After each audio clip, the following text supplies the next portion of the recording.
स्वागत है दोस्तों आपका अपनी क्लास समीम सर की क्लास में। आज हम पढ़ने वाले हैं माध्यम का परावैद्युतांक या अपेक्षित विद्युतशीलता, डाइलेक्ट्रिक कांस्टेंट और रिलेटिव परमिटिविटी, बड़े ही शानदार तरीके से और बड़े ही आसान शब्दों में। तो आइए दोस्तों इसको समझते हैं। माध्यम का परावैद्युतांक और अपेक्षित विद्युतशीलता क्या होती है। देखिए हमने दो माध्यम लिए, दो माध्यम हमने लिए। मान लिया ये है वायु, एक माध्यम हमने वायु लिया,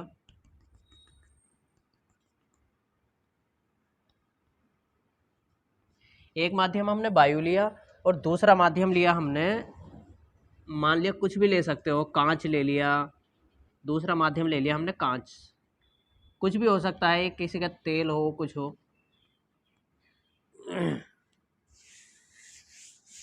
एक माध्यम हमने वायु लिया और एक कोई दूसरा माध्यम लिया, ये कुछ भी हो सकता है, कांच वगैरह। अब मैं मान लेता हूं यहाँ पे हमने कांच ले लिया।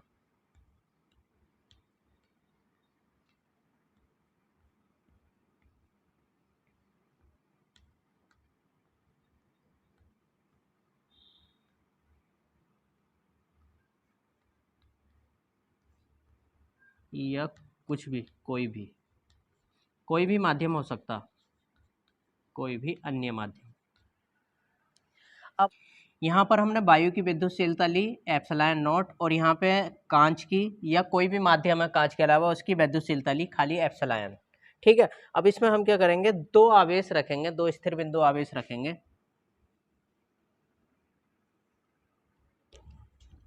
ये हमने दो आवेश ले लिए, ये Q1 और ये Q2 r दूरी पे रख लिए। ऐसे इस माध्यम में इन्हीं को Q1 और Q2 को r माध्यम पे रख लिया। अब वायु में कूलाम का नियम लगा देंगे इस वाले माध्यम में। कूलाम का नियम क्या कहता है, कूलाम के नियम से,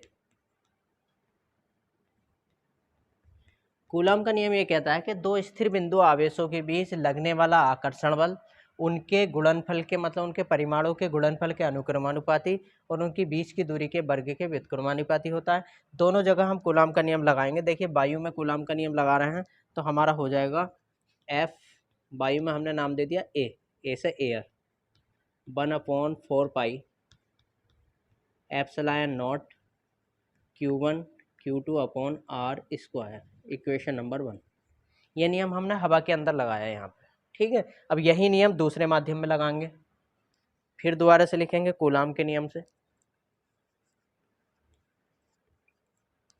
कूलाम के नियम से। अब दूसरे माध्यम में क्या करा हमने, F यहाँ पे कांच या कोई अन्य माध्यम M बना दिया। ठीक है, बराबर 1/4 पाई, यहाँ पे खाली एप्सिलॉन लेंगे क्योंकि इसका जो विद्युतशीलता है वो खाली एप्सिलॉन है, Q1 Q2 upon R square. हमने क्या करा है, हमने हवा में दो आवेशों को रख के कूलाम का नियम लगा दिया, फिर इन्हीं आवेशों को उठा के हम कांच के अंदर ले गए, कांच के अंदर भी हमने जो है कूलाम का नियम लगा दिया। अब क्या करते हैं, दोनों को भाग करके देखते हैं। समीकरण 1 डिवाइडेड बाई समीकरण 2, समीकरण 1 को समीकरण 2 से भाग दे देते हैं। अब देखो समीकरण 1 क्या है, F A upon F M बराबर, ये कितना हो जाएगा, 1/4 pi epsilon naught Q1 Q2 upon R square upon 1/4 pi epsilon Q1 Q2 upon R square.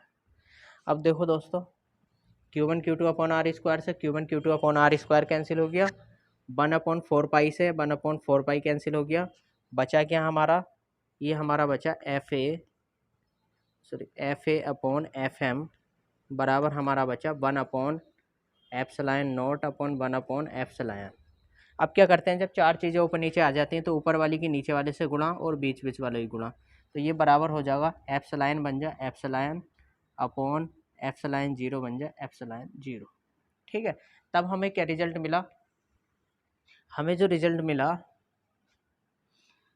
Result मिला F A upon F M equal to epsilon upon epsilon naught, यही माध्यम का परावैद्युतांक कहलाता है। ये बराबर हम किससे दर्शाते हैं, के से। इस के को ही माध्यम का परावैद्युतांक कहते हैं। अब यहाँ पे के दो फॉर्मूले निकलेंगे। एक तो के बराबर हम ये कह सकते हैं F A upon F M,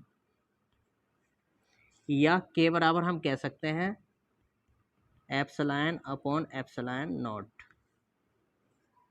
यही माध्यम का परावैद्युतांक है। इसके दो फॉर्मूले हमारे निकले हैं। ठीक है, तो इसकी यहीं से हम परिभाषा बना सकते हैं और एक इक्वेशन भी यहाँ से बना सकते हैं। अगर मैं अपॉन में 1 कंसीडर करके इसकी क्रॉस मल्टीप्लाई कर लूँ तो एप्सिलॉन इक्वल टू हो जाएगा के इंटू एप्सिलॉन 0। कहने का मतलब ये है अन्य माध्यम की जो वैद्युतशीलता होती है वो के का गुणज होती है निर्वात में वैद्युतशीलता की। तो यहाँ से हम परावैद्युतांक की परिभाषा लिख सकते हैं। यहाँ से स्पष्ट है, किसी माध्यम की वैद्युतशीलता तथा वायु की वैद्युतशीलता के अनुपात को उस माध्यम का क्या कहते हैं, परावैद्युतांक कहते हैं। इसे के द्वारा प्रकट करते हैं। ये क्लियर हो गया होगा। तो ये जो के है यही माध्यम का परावैद्युतांक है और इसे हम आपेक्षित विद्युतशीलता भी कहते हैं, रिलेटिव परमिटिविटी भी कहते हैं। तो समझ में आ गया होगा आपको।